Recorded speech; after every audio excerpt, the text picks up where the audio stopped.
에덴 동산에서 아담과 하와가 뱀의 유혹에 넘어가 범죄하게 되었을 때 하나님은 뱀에게 다음과 같은 말씀을 하셨습니다.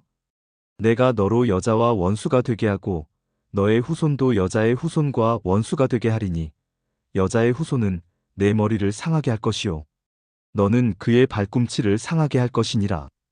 창세기 3장 15절. 이 구절은 뱀의 형상을 하고 나타나 아담과 하와를 미혹하여 넘어뜨린 사탄에게 하나님이 직접 하신 말씀으로 좀 더 쉽게 풀어보겠습니다. 나 하나님이 너 사탄에게 말하노니 너는 하나님의 신실한 백성과 원수가 될 것이고 너의 후손도 여자의 후손, 즉 여자를 통해 세상에 올 메시아와 원수가 될 것이니 여자의 후손은 너의 머리를 상하게 할 것이요 너는 그의 발꿈치를 상하게 하리라. 이해가 좀 쉽게 되셨나요? 하나님의 자손과 사탄 간의 영적 전쟁과 메시아 예수 그리스도를 통한 최종 승리를 선언한 최초의 예언이라고 해서 원복음이라고도 합니다. 뱀, 곧 사탄의 머리가 상한다는 것은 무슨 뜻일까요? 네, 회복불능의 치명상을 입게 된다는 것입니다. 그리고 여자의 후손의 발꿈치가 상한다는 것은 무슨 뜻일까요? 네, 그것은 일시적인 상처를 입게 된다는 것이죠. 이 창세기 3장 15절이 왜 중요한가 하면은 성경 전체를 관통하는 구원의 핵심 원리가 담겨 있으면서 신구약 성경의 주제를 요약해 놓은 것과도 같아서 이 예언을 정확하게 이해하고 깨닫게 되면 성경을 보는 눈이 열리기 때문입니다. 6천년 전에 하나님이 뱀에게 말씀하신 이 예언은 그대로 성취가 되었을까요? 성취되지 못했을까요? 사탄은 하나님으로부터 직접 이 말을 듣고 난 후 수천 년 동안 단 한순간도 이 말을 잊어버린 적이 없습니다.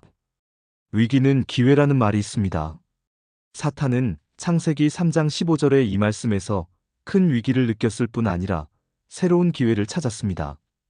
그래 좋아. 내 머리를 상하게 할 여자의 후손이 출현하는 것만 막으면 내가 아담과 하와로부터 빼앗은 이 세상의 모든 권세와 어둠의 통치권을 빼앗기지 않을 수 있다는 거네. 그렇다면 나는 나의 힘과 권세를 총동원해서 이 일을 막고야 말겠어. 그날 이후 사탄은 여자의 후손의 등장을 막는데 자신의 사활을 걸었습니다. 그 첫 작품은 아담과 하와의 아들 가인이었습니다. 여자인 하와가 낳은 아들 가인이 여자의 후손일지도 모른다는 생각에 사탄은 가인의 마음에 하나님에 대한 불순종을 심어주어 하나님이 원하는 제사가 아닌 전혀 다른 제사를 드리게 함으로써 하나님의 책망을 받게 되었고 반면에 바른 제사를 드린 동생 아벨에 대한 시기와 질투, 미움과 분노의 마음이 뒤섞여 어느 날 들판에서 동생을 돌로 쳐 죽이게 됩니다. 그러나 하나님은 죽은 아벨을 대신할 새로운 아들 셋을 아담과 하와에게 주셔서 여자의 후손이 나올 맥을 이어가도록 하셨고 이때부터 사탄과 하나님 간의 영적 전쟁은 더욱 치열하게 전개됩니다. 세월이 흐르면서 사탄은 살인자 가인의 후손들이 하나님의 딸들과 서로 섞이게 함으로써 그들의 마음속에 쾌락과 폭력과 악한 본성을 자극하여 세상에 죄악이 가득 차게 만드는데 성공합니다. 아담의 10대 손인 노아의 때에 이르러 그 죄악의 관영함이 극에 달해 하나님은 세상에 사람을 지은 것을 후회하시고 물의 심판으로 세상의 모든 것을 다 쓸어내시로 결심하십니다. 창세기 6장 5절 6절. 여호와께서 사람의 죄악이 세상에 가득함과 그의 마음으로 생각하는 모든 계획이 항상 악할 뿐임을 보시고 땅 위에 사람 지으셨음을 한탄하사 마음에 근심하시고 그러나 하나님은 당대의 의인 노아와 그 가족은 방주 안으로 들어가도록 하여 여자의 후손의 맥을 잇도록 하셨습니다. 이로 인해 사탄의 계획은 이번에도 성공하지 못했습니다. 이후에 하나님은 아브라함과 이삭, 야곱을 통해 그리고 야곱의 넷째 아들 유다와 그 후손을 통해 여자의 후손이 오는 길을 이어오다가 유다 지파 다윗 왕의 27대 후손인 목수 요셉의 아내 마리아의 몸을 빌려서 마침내 이 땅에 오셨습니다. 여자의 후손의 출현을 막지 못한 사탄은 헤롯 왕의 마음을 충동하면서 베들레헴 마을의 2세 미만 사내 아이를 다 죽이게 하였으나 하나님의 천사가 요셉에게 나타나 꿈으로 현몽함에 따라 요셉은 마리아와 아기 예수를 데리고 애굽 땅으로 피신함으로써 사탄의 계획은 또 실패합니다. 세월이 흐르고 예수님은 때가 참에 요단강가로 나와 침례를 받으셨습니다.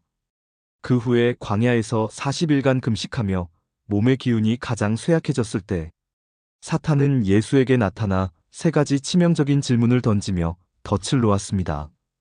그러나 예수님은 기록되었으되로 시작하는 신명기 속 하나님의 말씀의 검으로 모두 막아냄으로써 사탄의 계획과 치밀한 작전은 또 한 번 실패의 쓴맛을 보게 됩니다.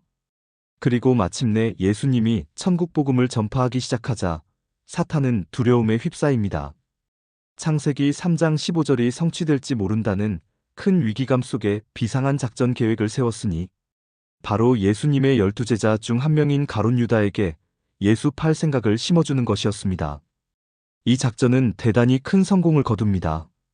마침내 예수는 은 30에 팔려 유대제 사장들에게 붙잡혔고 로마 병사로부터 온갖 수모와 멸시, 고난을 당하다 십자가에 달렸으며 사탄은 성난 군중들의 마음속에 예수를 죽일 생각을 심어주었고 마침내 예수는 십자가에서 죽음을 맞이합니다.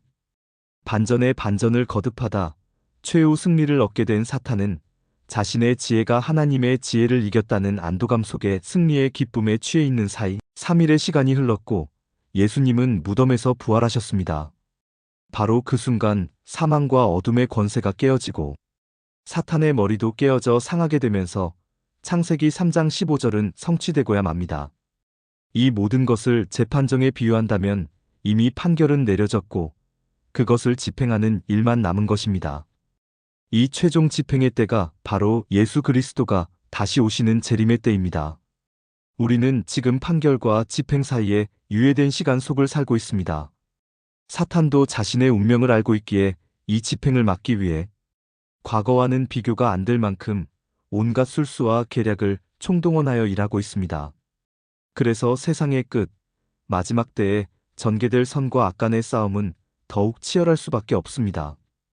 요한계시록 12장 12절 그러나 땅과 바다는 화 있을진저 이는 마귀가 자기의 때가 얼마 남지 않은 줄을 알므로 크게 분내어 너희에게 내려갔음이라.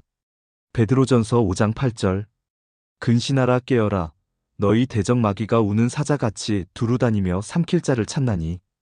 요한계시록 12장 17절 용이 여자에게 분노하여 돌아가서 그 여자의 남은 자손 곧 하나님의 계명을 지키며 예수의 증거를 가진 자들과 더불어 싸우려고 바다 모래 위에 서 있더라.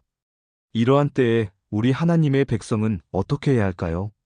네, 하나님의 말씀과 그 가운데 기록된 것을 지켜 행하고 여자의 후손으로 오신 예수의 증거를 붙들고 어둠의 영을 대적하여 선한 싸움을 하며 승리해야 하는 것입니다. 디모데전서 6장 11절 12절 오직 너 하나님의 사람아 의와 경건과 믿음과 사랑과 인내와 온유를 따르며 믿음의 선한 싸움을 싸우라 영생을 취하라. 이를 위하여 네가 부르심을 받았고 많은 증인 앞에서 선한 증언을 하였도다. 오늘도 우리 주 그리스도 안에서 믿음의 선한 싸움을 싸우며 하나님이 주시는 은혜와 평강을 마음껏 받아 누리시기를 예수님의 이름으로 축원합니다. 아멘.